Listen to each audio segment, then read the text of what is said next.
Bueno, hay mil historias que os quería contar, pero claro, no puede ser porque vamos a pasar a las columnas enseguida. Pero bueno, rápidamente.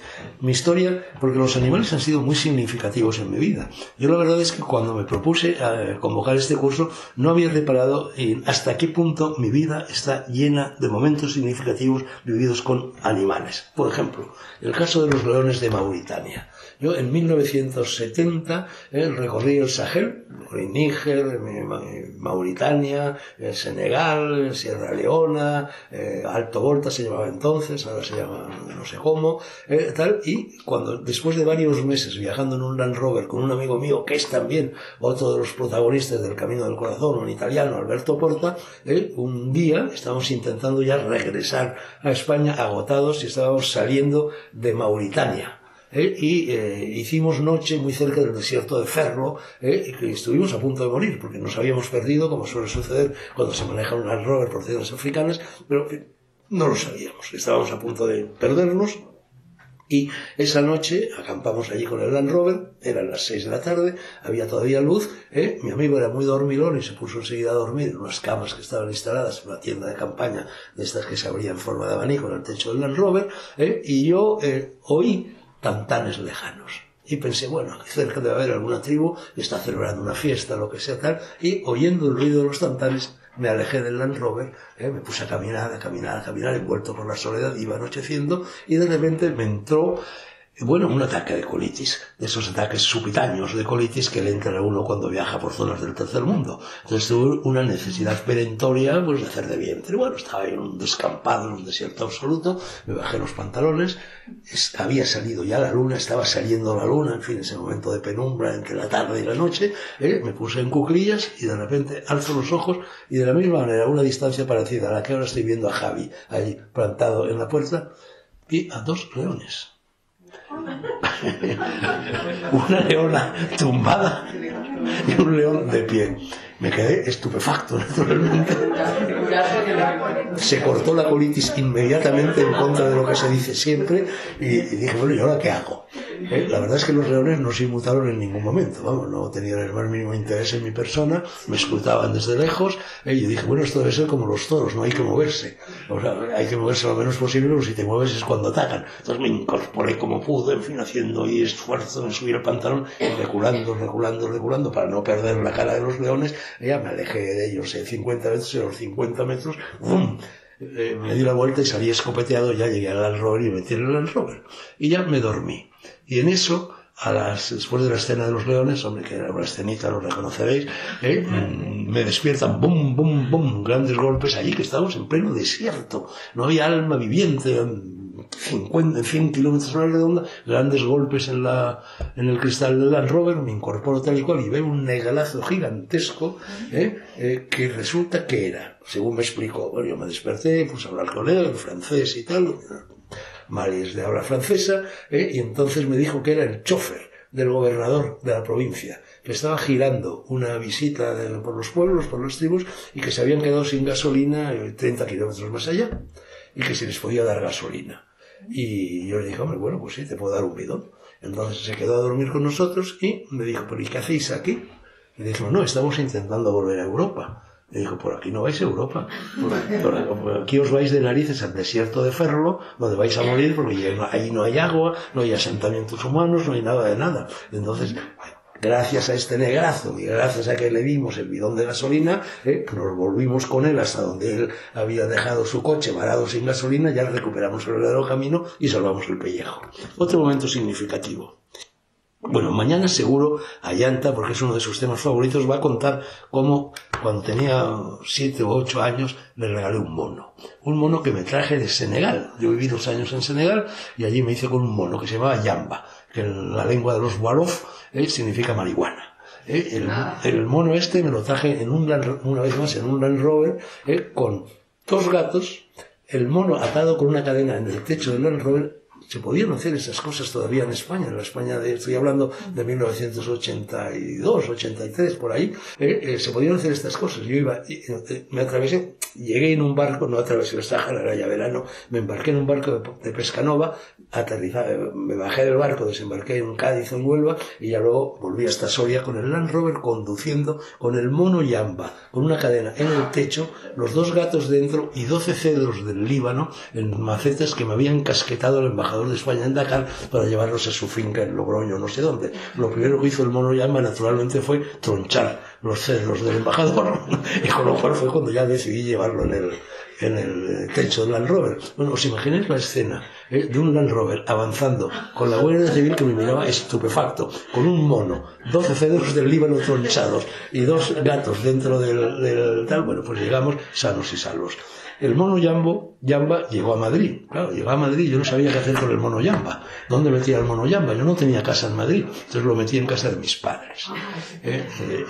Y entonces, claro, ¿os imagináis? En una casa burguesa, el barrio de Salamanca, el mono Yamba metido allí. Bueno, lo primero que hizo fue encerrarse en el baño, a llave, a pestillo, echó el pestillo y se dedicó a tirar todos los objetos que había en el baño, frascos, peines, cepillos y tal y cual, por la ventana al patio, hasta que ya le entró hambre y habló. Yo tenía mi hermana Marilén, que todavía vive, era muy pequeñita y muy mona, y el mono se enamoró de ella. Y entonces se masturbaba delante de ella, con mi hermana horrorizada. Entonces ya por fin nos trajimos el mono a Soria. Yo vivía entonces no en Castellfrío, sino en Soria, en el Collado, en el centro de la ciudad, vamos, en el kilómetro cero de la ciudad, y se me escapó el mono y se fue al tejado. Y entonces, bueno, se convirtió en una atracción circense de la ciudad. Yo persiguiendo con un plátano al mono por el tejado, con toda la ciudad, a la remolinada debajo, asistiendo a la búsqueda del mono por parte de Dragó. Bueno, lo del mono trajo muchísimo más cola porque era un regalo que yo le traía a Llanta, y seguro que mañana os lo cuenta. No contento con eso, años después le traje otro regalito del mismo Jaez a mi otra hija, a Ixa. Le traje un oso perezoso. Esto fue en la ruta Quetzal con Miguel de la Cuadra, estuvimos en Cartagena de Indias, y ahí un día yendo por la calle con quien entonces era mi mujer, Bea, la que luego se casó con mi amigo Escotado, etcétera, pues un golfillo me abordó por la calle con un oso perezoso. El oso perezoso, si te lo pasan inmediatamente, se te abraza el cuello. Entonces, claro, me enterneció el oso perezoso y por $5 o algo así le compré el oso perezoso al golfillo. Entonces nos lo trajimos en el transatlántico en el que se hacían estos viajes de la ruta Quetzal, y una vez más lo colamos de Rondón. Es decir, una sobrina de Miguel de la Cuadra lo bajó del barco JJ Sister en Cádiz, en una bolsa, y el mono acabó en mi casa del barrio de Malasaña. Bueno, el oso perezoso, claro, tiene un metabolismo lentísimo, pero trepa siempre. Tú dejas a un oso perezoso en una calle de Nueva York y si le das tiempo suficiente acaba en la aguja del Empire State Building. Y luego el problema es que se alimenta con ficus. Y claro, yo tropicalicé una habitación entera de mi casa con humidificadores, plantas de ficus, etcétera, pero no conseguía producir las suficientes hojas de ficus para alimentar al oso perezoso. Entonces ya llamé angustiado al Zoo de Madrid, y hablé con los zoólogos, se quedaron horrorizados. Me dijeron, ¿pero cómo? ¿Tienes un oso perezoso? Dije, sí. Digo, pues hay 2 en toda Europa. Dice, es un animal protegido, es un animal prohibido, que no se enteren que tienes el oso perezoso, porque hay uno en el zoo de Estocolmo y otro el que tienes tú. De tal manera que venían, amigo López Mirones, los zoólogos a mi casa a estudiar al oso perezoso. Al final el pobre oso perezoso acabó palmando porque como yo no conseguía producir el ficus suficiente, intenté acostumbrarlo a que comiera plátanos. Claro, no se acostumbraba, la verdad, no se acostumbraba, y entonces pues tiene unas pezuñitas así, entonces aplastaba los plátanos contra el pecho, pero ramonear los plátanos y comérselos, y poco a poco se fue produciendo una llaga tremenda en el pecho y murió por esto, y al final pues me encontré tieso al pobre oso perezoso. Pero también hubo no pocas anécdotas con el oso perezoso, porque el oso perezoso convivía con un loro y con un mirlo indio.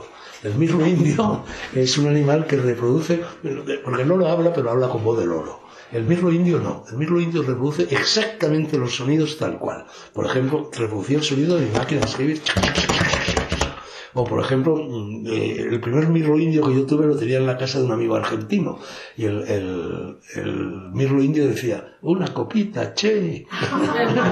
Y todo cosas así. Bueno, pues tenía el mirlo indio, el loro y el oso perezoso. Como verás, amigo Mirones, como zoólogo aficionado no está mal. Bueno, un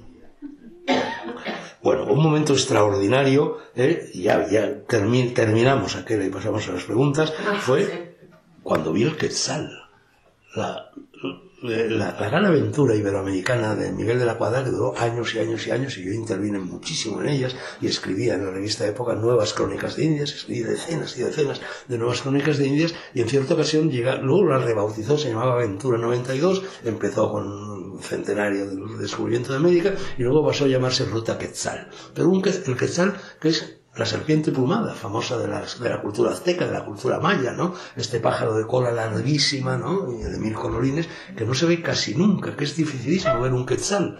Bueno, pues llegamos, en este enésimo viaje con Miguel de la Cuadra, llegamos una tarde-noche agotados al biotopo del quetzal, donde, en fin, se cuidan los quetzales, pero nadie ve nunca un quetzal, es rarísimo.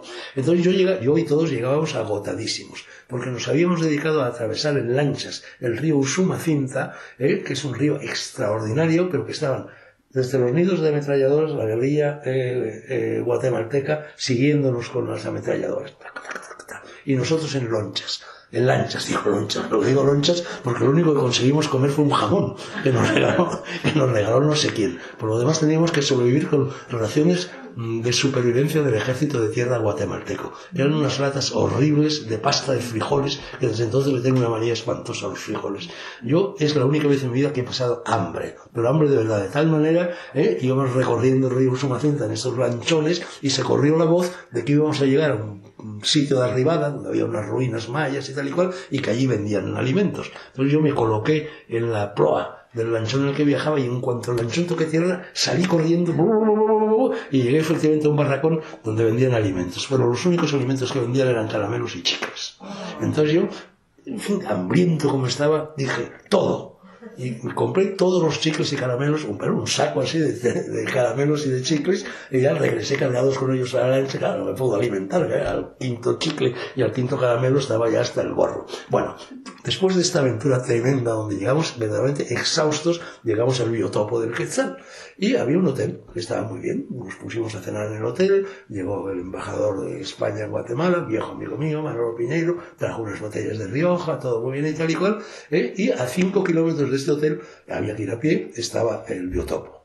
Y Miguel de la Cuadra, que era, porque era como Vasco Núñez de Balboa, en fin, era una mula, dijo, Fernando, vámonos a dormir al biotopo del Quetzal. Y yo dije, no, Miguel, no me fastidien, no me voy a dormir, estoy agotado, después de esa aventura del Usumacinta y tal y cual, pero te prometo que mañana a las 5 de la mañana, dice, porque a veces al amanecer aparecen los quetzales. Y dije, te prometo, mira, yo me voy a dormir a mi camita, pero te prometo que a las 5 de la mañana estoy allí. Y efectivamente hice de tipas corazón, me fui a dormir pronto, a las 4 de la mañana me puse en pie y me adentré en la oscuridad de la noche. Era además el día del cumpleaños de Miguel de la Cuadra, aquel día. Y empecé a caminar, los 5 kilómetros como se me van del biotopo, y por fin llegué al biotopo. Estaba amaneciendo. Nadie tenía la más mínima esperanza de ver un quetzal. Y de repente aparecieron 2 quetzales. Se posaron en un árbol, muy cerca donde estábamos nosotros, y luego pasó un camión por la carretera, se asustaron y volaron, y se posaron al otro lado de la carretera en otro árbol. Y vimos perfectamente, fue un fulgor, fue una eucaristía, fue algo verdaderamente extraordinario. Vimos los 2 quetzales con su larga cola de serpiente de plumas desplegada. Un momento extraordinario.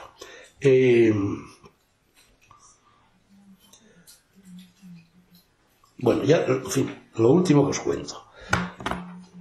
Cuando yo recorría Tailandia, con Ayanta, con Caterina, mejor dicho, la madre de Ayanta, bueno, íbamos de autobús en autobús, de pueblo en pueblo, hippies perdidos, etcétera. Y entonces recuerdo que en el autobús que íbamos hacia Malasia, íbamos recorriendo la costa, ¿no? Entonces, en una de las paradas del autobús yo compré un cucurucho de cacahuetes o algo así. Y cuando yo estaba en el autobús, descubrí que en el cucurucho de cacahuetes había un caracolillo, que estaba vivo, muy pequeñito. Y estuve 4 o 5 horas.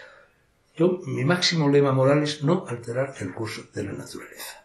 Yo, por ejemplo, si hay mosquitos, yo no mato al mosquito. O convenzo al mosquito para que se vaya o me voy yo. Pero yo no mato al mosquito. Entonces yo estuve varias horas en el autobús, traqueteando tal y cual con el caracolillo en la palma de la mano, para la próxima vez que llegara a otro pueblo del litoral, devolver el caracolillo a su medio ambiente. Y efectivamente aguanté. Pero esa noche fue la noche de las cucarachas y de las arañas. Nos fuimos a un hotelito de hippies, hotelito barato, Caterina y yo, alquilamos una habitación, nos metimos en la habitación a dormir, y la habitación y la cama eran como dos bastidores de madera superpuestos y luego pues, un jergón. Y nos dormimos, también cansaditos, y a eso de las 2 de la mañana, de repente un grito ahogado me despertó. Y era Caterina, porque una gigantesca araña había salido de un hueco del colchón, en fin, del bastidor, y había pasado rozándole la cara. Sobresaltados, entonces encendimos la luz, levantamos el jergón y estaba debajo de nosotros lleno de cucarachas negros y lleno de arañas peludas, de esas tremendas, que correteaban por todas partes. Yo me pasé la santa noche matando arañas, que era dificilísima, pero las arañas huían de mí y al mismo tiempo se me venían encima. Yo también me iba encima para matarlas y huía de ellas. Fue una noche infernal. Ahora, mi mayor enemigo es Internet. Detesto Internet con toda mi alma, y yo cuando hablo de Internet hablo de la araña. Le llamo la araña. Araña negra, araña peluda, araña que está destruyendo nuestras vidas. Otra enseñanza. Bueno, termino aquella, tranquilo que ahora llegan las preguntas. Y termino, yo he visitado 2 veces el paraíso terrenal. El paraíso terrenal antes de la caída, antes de que Eva con la manzanita enredara a Adán.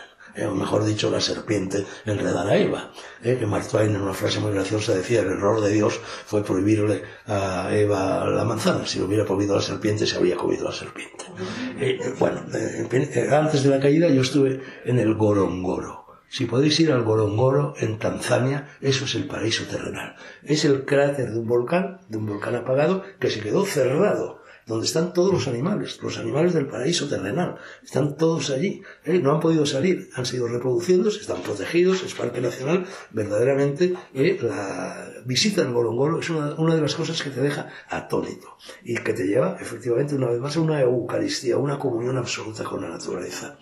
El otro paraíso que yo he visitado en varias ocasiones son las dehesas. Las dehesas donde están las ganaderías taurinas en España, que no sé cómo no las declaran parques nacionales, porque son como el Serengeti. Esa emoción extraordinaria que se produce en el Serengeti cuando emigran los ñúes, y de repente, no es que veas 100 ñúes, no es que veas 500 ñúes, es que ves 50.000 ñúes moviéndose al mismo tiempo. El paisaje se mueve, vibra todo, vibra el aire, vibra el herbazal, y al mismo tiempo ves a los merodeadores, al leopardo, al león, al guepardo por allí danzando, y de repente se produce la cadena extraordinaria de la vida, cuando de repente un leopardo caza a un antílope y empieza a devorar al antílope, y llegan los buitres y se ponen cerca, danzando alrededor, esperando a que el león termine su putanza, y llega la hiena y hace lo mismo, y cuando ya el león termina y se va, los buitres se cobran su parte.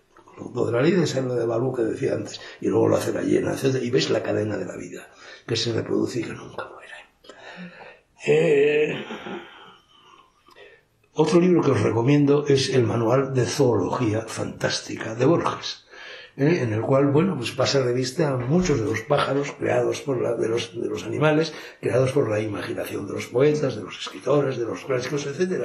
Y en este libro habla de un animal que a mí me sedujo extraordinariamente y al cual, en cierto modo, escogí como inspirador del talante de mi obra literaria. Es un animal, cuenta Borges, que vuela con la cabeza girada hacia atrás porque no le importa saber hacia dónde va, sino dónde estuvo.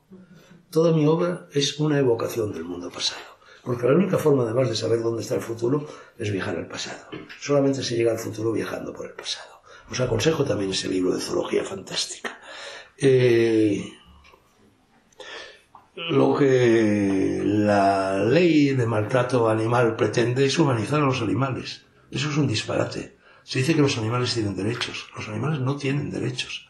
No hay derecho lo he dicho antes, sin el correlato de un deber. Es el deber el que genera un derecho, no el derecho el que genera un deber. Entonces lo que hace esta ley de maltrato animal es ni más ni menos que aplicar la siniestra doctrina de Walt Disney, que ha humanizado los animales. Es verdad que en la época de Pluto, de Mickey, de Minnie, de Goofy, de Horacio, de Clarabella, etc., bueno, todo eso era simpático. Ahora la Disney se ha convertido en una verdadera fábrica de corrupción del sentido común y de la humanidad. La apoteosis del pensamiento woke. Bueno, en Castelfrío hay un altar. Estamos hablando de zoología sagrada. Es un altar dedicado a Soseki. Es un altar en el cual está la fotografía de Soseki. Está igual que en las tumbas de los faraones en Egipto se colocaban comidas, se colocaban ofrendas, se colocaban objetos del faraón. Está algo de la comida que le gustaba a Soseki. Es un altar verdaderamente. Están los dibujos que los niños del pueblo hicieron dedicados a Soseki. Y en el jardín, en ese olivo que se menciona en el texto de Aquela, está un haiku escrito por Alicia Mariño, que estuvo en Eleusis, la mujer de Luis Alberto de Cuenca, que dice: ser como tú, surcando el infinito. Está enterrado Soseki allí. Ser como tú, surcando el infinito, tigre de luz. Para terminar, a ver dónde está esto. Yo os quiero leer este poema de Borges, que se llama El otro tigre, y que dice: el tigre es un animal verdaderamente extraordinario. Yo me he pasado la vida entera intentando ver un tigre. Una vez creí vislumbrar un tigre en un parque nacional de la India, en la zona de Rishikesh, en la zona de Hardwar, pero no sé si lo vi o no lo vi, si aquello era un centelleo de un rayo de sol entre las hojas, ¿no? Pero es la única vez que yo he tenido la sensación de estar cerca de un tigre, excepto el primer viaje que yo hice a la India. El primer viaje que yo hice a la India, yo iba contratado por la Universidad de Tokio, me fui parando por aquí y por allá, estuve primero en el Cairo, del Cairo salté a Bombay, estuve 2 o 3 días en Bombay y de allí salté a Delhi. Iba a estar solo un día en Delhi, tenía que incorporarme en una determinada fecha muy cercana a mis clases en la universidad, y entonces alquilé un rickshaw, lo típico sobre todo en aquella época se hacía en Delhi, y yo quería ver un famoso tigre de Bengala blanco, de rayas blancas, que estaba en el zoo de Delhi. Y entonces le dije al chico, bueno, era ya un hombre, en el rickshaw, que me llevara al zoo de Delhi para ver si encontrábamos el tigre. Bueno, estuvimos horas buscando el tigre. Fue una búsqueda extraordinaria, porque el hombre el dueño del rickshaw, de vez en cuando se tomó muy en serio lo de encontrar el tigre. Estábamos recorriendo el zoo inmenso de Delhi, que es enorme, y de vez en cuando me daba un empujón, me tiraba al suelo y me hacía un masaje para proseguir la infatigable búsqueda del tigre. Bueno, esto duró horas y horas y horas. Bueno, a cuento de esta búsqueda del tigre que nunca he visto coronada por el éxito, leo este poema, y con ello termino este poema de Borges. Pienso en un tigre. La penumbra exalta la vasta biblioteca laboriosa y parece alejar los anaqueles. Fuerte, inocente, ensangrentado y nuevo, él irá por su selva y su mañana y marcará su rastro en la limosa margen de un río cuyo nombre ignora. En su mundo no hay nombres ni pasado ni porvenir, solo un instante cierto. Y salvará las bárbaras distancias y husmeará en el trenzado laberinto de los olores el olor del alba y el olor deleitable del venado. Entre las rayas del bambú descifro sus rayas y presiento la osatura bajo la piel espléndida que vibra. En vano se interponen los convexos mares y los desiertos del planeta. Desde esta casa de un remoto puerto de América del Sur te sigo y sueño, oh tigre, de las márgenes del Ganges. Cunde la tarde en mi alma y reflexiono que el tigre evocativo de mi verso es un tigre de símbolos y sombras, una serie de tropos literarios y de memorias de la enciclopedia, y no el tigre fatal, la aciaga joya que, bajo el sol o la diversa luna, va cumpliendo en Sumatra o en Bengala su rutina de amor, de ocio y de muerte. Al tigre de los símbolos he opuesto el verdadero, el de caliente sangre, el que diezma la tribu de los búfalos y hoy, 3 de agosto del 59, alarga en la pradera una pausada sombra. Pero ya el hecho de nombrarlo y de conjeturar su circunstancia lo hace ficción del arte y no criatura viviente de las que andan por la tierra. Un tercer tigre buscaremos, Este será como los otros una forma de mi sueño, un sistema de palabras humanas y no el tigre vertebrado que, más allá de las mitologías, pisa la tierra. Bien lo sé, pero algo me impone esta aventura indefinida, insensata y antigua, y persevero en buscar por el tiempo de la tarde el otro tigre, el que no está en el verso. Encontrémoslo. Víctor Hugo escribió que Dios creó al gato para que el hombre pudiera acariciar a un tigre. Muchas gracias.